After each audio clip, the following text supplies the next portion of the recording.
So as you've seen from the title of this video, I'm going to be giving you my thoughts on the war on terror. The first thing that comes to mind is the definition of terror.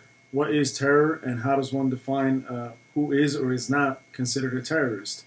So that in itself is a huge point of debate, because if you just give some thought to it, just logically assess what the implications of the definition of terror actually mean in the current reality of our world. And basically, my observation is that according to the United States government, their definition of terrorist, as it stands right now, is anybody in the world, including Americans, who defies us and defies our physical imposition on their way of life. So basically, the United States says we could do whatever the fuck we want to anybody, including sometimes killing people, jailing people, taking away resources from people. But at any point, if any of those people objects, and especially if they respond to our violence with violence of their own on any level, they're a terrorist. And so, it just it doesn't make much sense when you think about it. It really, really doesn't, especially in the Middle East. This ongoing struggle in the Middle East, and as they call it, the war on terror. Who's this war against, really? Who's it against? It's not against Muslims. There are fucking billions of Muslims on the planet, and not all of them are involved in any way. So a tiny, tiny fraction are involved. So who's it against? It's against a new generation every decade. That's the problem. The problem is we've been over there for so long now killing people that a lot of the children of those that were killed are now of age to go to war and to try to fucking get revenge for the death of their father or mother. It's not so far-fetched and so difficult to understand. If another fucking foreign power came in and killed, my family members as I was a child, of course, when I grew up, I would be fucking enraged and I would want to go out and get revenge. And so I can't understand how Americans in particular don't seem to be able to put this together. They're just completely in opposition to any position other than America being superior and everybody just having to adhere to whatever the fuck we say. And that's crazy. I mean, just think about it. Who the fuck are we to impose our way on other nations of the world? Especially in talking about the Middle East. Because some of these, countries that we're in, Iraq, as an example, that's one of the oldest known civilizations in existence on our planet.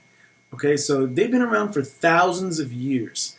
We as a nation have been around for 200 plus. I mean, so we are a baby nation.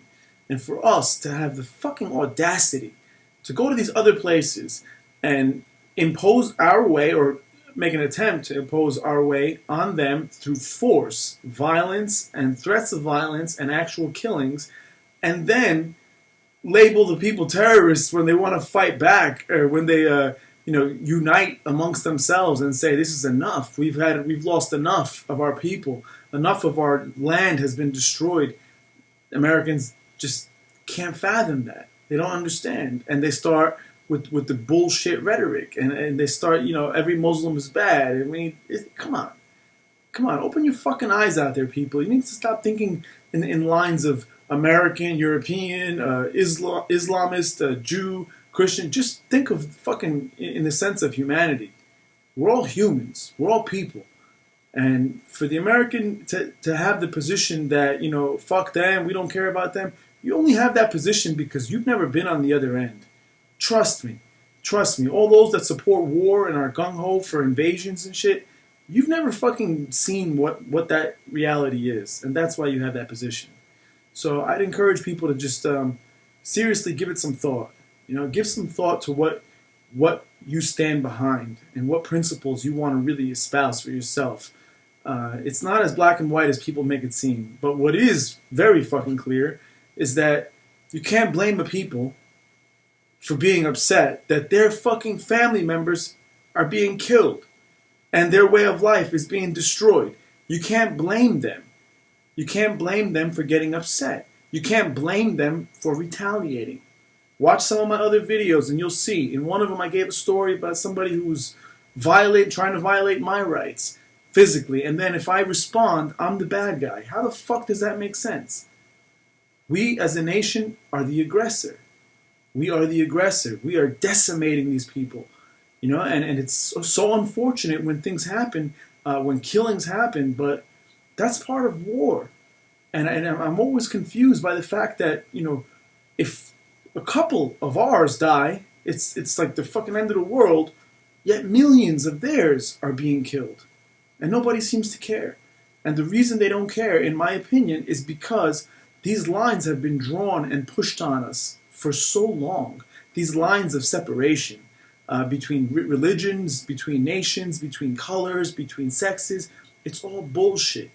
We're all fucking humans. We're all people. I don't want the blood of any person on my hands or that of my family. I do not want that. I do not support that. And for those that support this fucking war effort, ask yourselves, what the fuck is the real reason why America has interest in these places? Ask yourself that, honestly, and think about it, and use history as a teacher, and you'll come to the same conclusion that most sensible people do. And that is that United States doesn't give a fuck about humanitarian efforts. They're not there to try to impose democracy on people to give them a better way of life. They're not there for that. They only care about nations that have resources that they can then benefit from. That's it. It's about power, it's about control, and it's about money.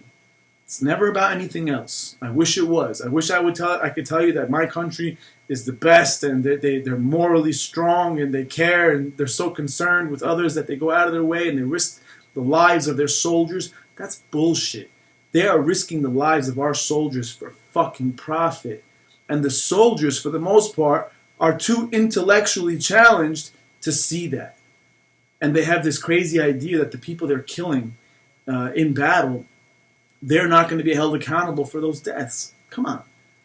It's just it's mind-blowing to me, the mentality of the soldier. That you killing somebody is not considered murder. It's okay. You don't even know the fucking person, women and children included. You killing them, you label them collateral damage. And that's not murder. But people on the streets have a problem with each other personally. One person could have personally violated another person or a family member of theirs. That person then retaliates and defends their own honor or that of their families, and they're a murderer. But you're not. In my eyes, the soldier's worse. At least the other guy in the streets, he killed for a reason that directly affected him or his own. But the soldiers, they're killing for nothing. They believe they're being patriotic and killing to defend the rights of others. That's all fucking bullshit. That's all bullshit. They're killing for money. For money. And that's it.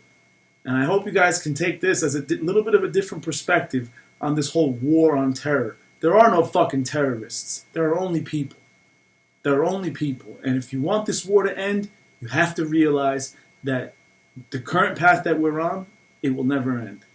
It will never end. It will continue and it will continue because all the people that we end up killing and labeling as collateral damage, they're going to have children and they're going to have family members and they're going to have friends who are going to line up and allow themselves to be recruited and become that next wave of terrorists. So I hope you guys can benefit a little bit from my thoughts. I know a lot of you will disagree, but I don't give a fuck if you disagree.